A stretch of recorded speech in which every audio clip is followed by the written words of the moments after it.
안녕하세요. 1500만 주식 투자자 여러분, 공부하는 주식 투자자 공주튜브입니다. 2차전지 섹터에 투자하고 계시는 분들께 조금이라도 도움이 될 만한 꼭 알아야 할 매일매일의 뉴스, 애널리스트 리포트 등을 간추려서 소개해드리고 있으니 아무리 바쁘시더라도 이 정도는 꼭 확인해 두시는 걸 추천해드립니다. 자, 그럼 2024년 10월 17일 목요일 2차전지 소식 바로 시작하겠습니다. 첫 번째 소식은 전자신문 김영준 기자님의 전고체 배터리 쇼트 원인 원자력연이 세계 최초로 구명입니다. 전기차 배터리의 안전성 문제가 최근 크게 대두되면서 전고체 배터리의 개발에 관심이 집중되고 있는데요. 그 전고체 배터리의 가장 큰 단점 중에 하나라고 꼽히던 전기적 단락, 쇼트의 원인을 한국원자력연구원 김영섭 박사팀이 세계 최초로 찾아냈다고 합니다. 전고체 배터리는 잘 아시겠지만 액체 대신 고체를 전해질로 사용해 안전성이 보장된 차세대 배터리지만 전해질 결정 구조가 변하면 순간적으로 많은 전류가 흘러 쇼트가 발생하고 폭발을 일으킬 수 있는데요. 그 원인이나 개선 방법이 정확하게 알려져 있지는 않았었죠.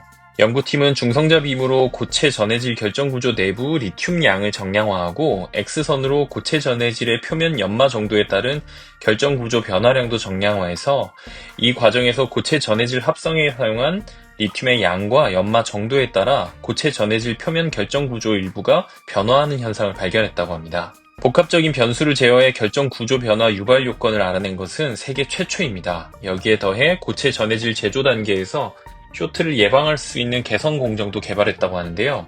전해질 표면 연마 과정에서 연마제 회전 속도를 특정 정도로 획기적으로 낮추면 결정 구조가 안정적으로 제어되면서 변화가 일어나지 않는다고 합니다. 기술적인 부분에 관심이 없으신 분들은 내용이 조금 어려우실 수도 있는데요. 간단하게 요약하면 전고체 배터리의 문제점이었던 쇼트 발생의 원인을 규명하고 개선 방법을 찾았다 정도로 요약할 수 있겠네요. 배터리 시장의 가장 중요한 게임 체인저가 될 전고체 배터리 개발에 또 하나의 긍정적인 소식이 들려와서 정말 반갑네요. 앞으로도 관련 소식 주목하도록 하겠습니다. 두 번째 소식은 한국경제 박한신 기자님의 유럽 전기차 보조금 유턴에 다시 속도내는 K전기차 주가입니다. 올 들어 약세를 면치 못하던 2차전지 관련주가 서서히 고개를 들고 있습니다. 16일 한국거래소에 따르면 배터리 대장주 LG엔솔은 올 8월 8일 저점 대비 이번 달 11일까지 주가가 32.2% 올랐습니다. 지난 8월 8일 31만 1000원까지 내려가며 30만원 선을 위협했지만 이번 달 11일에는 41만 1000원까지 올라섰습니다.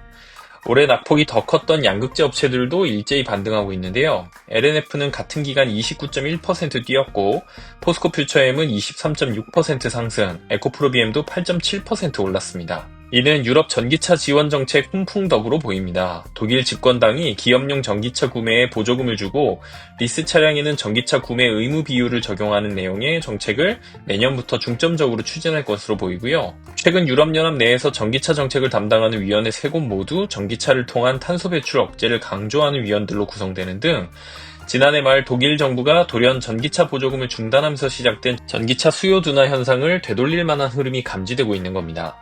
업체들의 요구도 매우 거세서 업계에서는 독일을 시작으로 영국을 비롯한 유럽 전역에서 보조금 정책이 부활할 것으로 기대되고 있는 상황입니다. 이러한 흐름에 K배터리뿐만 아니라 글로벌 업체의 주가도 동반 상승하고 있고요. 국내 증권사들도 2차전지 업황에 대한 관점을 바꾸고 있습니다. 전기차 정책이 후퇴하면서 부진했던 수요가 정책이 되살아나면서 다시 올라갈 수 있다는 이야기인데요. 그동안 K배터리의 비관적인 리포트를 주로 내놓았던 유진투자증권이 대표적인데 정책이 반전되지 않으면 업황 턴어라운드는 없었을 테지만 그 반전이 일어나고 있다며 미국에서 트럼프가 당선되더라도 인플레이션 감축법 전면 철회는 어려워 K배터리 종목을 매수해 볼만 하다라고 관점을 바꿨습니다. 목표 주가도 LG엔솔 41만원에서 50에서 51만원, 삼성 SDI도 43만원에서 53만원으로 올리는 등 업황 개선에 기대감을 더했습니다. 다만 정책 변화가 실적이 반영되기까지는 시간이 걸릴 것으로 보이므로 단기적인 관점보단 내년과 내후년 실적을 고려해 중장기 관점으로 바라봐야 한다고 조언했습니다. 확실히 시장 예측이 점점 긍정적인 방향으로 조금씩 변화되고 있는 것 같습니다. 변화의 흐름을 정확하게 감지할 수 있게 관련 소식 계속해서 전해드리겠습니다. 다음 소식은 엊그제 영상에서 전기차 수요 둔화에도 견조한 성장세를 이어가고 있는 2차전지 장비 기업들을 공부해보시라고 말씀드렸었죠. 또 다른 장비 기업들에 대한 기사입니다. 파이낸셜 뉴스 강경래 기자님의 전고체 배터리 부품 장비 뛰어든 중소기업 상용화 앞당긴다입니다. 최근 전고체 배터리에 대한 관심이 높아지고 있는 가운데 중견 중소기업들이 전고체 배터리 사업에 뛰어들고 있습니다. 먼저 IL 사이언스는 원래 자동차 램프를 주로 만드는 회사였는데 신수종 사업으로 전고체 배터리를 선정한 뒤 상용화를 위한 연구 개발을 진행 중입니다. 가천대로부터 전고체 배터리 관련 총 8개의 특허를 이전받고 배터리 분야 석학인 가천대 윤영수 교수 등과 함께 전고체 배터리 상용화를 준비 중입니다. 해외에서도 3차원 전류 집전체 기술을 보유한 이스라엘 에디오닉스와 협력 중이라고 밝혔고요. 필에너지는 전고체 배터리 장비 상용화를 추진 중입니다. 2차전지 업체와 공동으로 전고체 배터리에 특화된 스태킹 장비 연구 개발을 진행 중인데요. 스태킹 장비란 양극재와 음극재, 분리막을 순서대로 쌓아 올리는 장비를 말합니다. 이미 국내외 유수의 2차전지 업체들과 거래 중이며 특히 46파이 원통형 배터리 와인더를 최근 해외 시장에 첫 수출하며 주목을 받고 있습니다. 필에너지는 지난해 2차전지 장비로만 1967억 원의 매출을 올렸습니다. 전고체 배터리와 46파이 배터리가 상용화되면 국내외 거래처가 더 다변화되고 이를 통해 기업 가치가 더 올라갈 것으로 기대됩니다. 파인DNC는 전고체 배터리 부품 사업에 나선 사례인데요. 원래 TV 등 가전에 쓰이는 금형 사업에 주력해왔으나 2차전지 분야로 그 기술을 확대 적용하고 있습니다. 2차전지 전기차 모듈 하우징 부품을 최근 상용화했고 국내 유수의 2차전지 업체와 전고체 배터리 부품 공급을 추진 중입니다. 향후 전고체 배터리 시장이 2조 3,167억 원 규모로 커질 것으로 예상되어 해당 기업들을 아직 초기 단계인 지금 관심을 갖고 보시면 나중에 좋은 성과가 있지 않을까 기대가 됩니다. 마지막 소식은 SK증권 윤혁진 애널리스트님의 현대차 리포트 자사주 매입 전 수급 공백기입니다.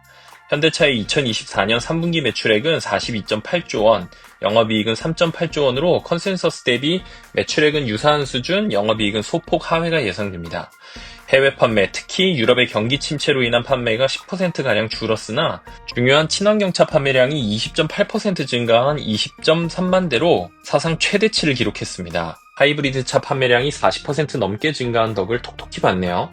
영업이익은 물량 감소에 따른 영향을 미국 판매량 증가와 하이브리드 판매 비중 증가가 전체적으로 상쇄해 양호한 실적이 예상됩니다. 생각보다 양호한 실적에다 예상보다 많을 것으로 기대되는 인도법인 IPO에 따른 구주 매출 현금 유입액과 그에 따른 자사주 매입은 11월부터 시작될 것으로 예상되고 25년에는 총 주주 환원율 35%를 달성하기 위한 1조 원 이상의 자사주 매입이 예상되는 상황이라 5% 정도의 배당 수익률과 1개월 후부터 시작될 것으로 예상되는 자사주 매입을 고려해 PER 5배 이하의 저평가 상황을 벗어날 수 있을 것으로 기대된다고 합니다.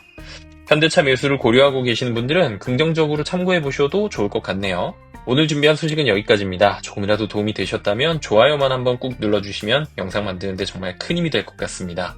구독까지 해주시면 앞으로도 좋은 정보 전해드리겠습니다. 감사합니다.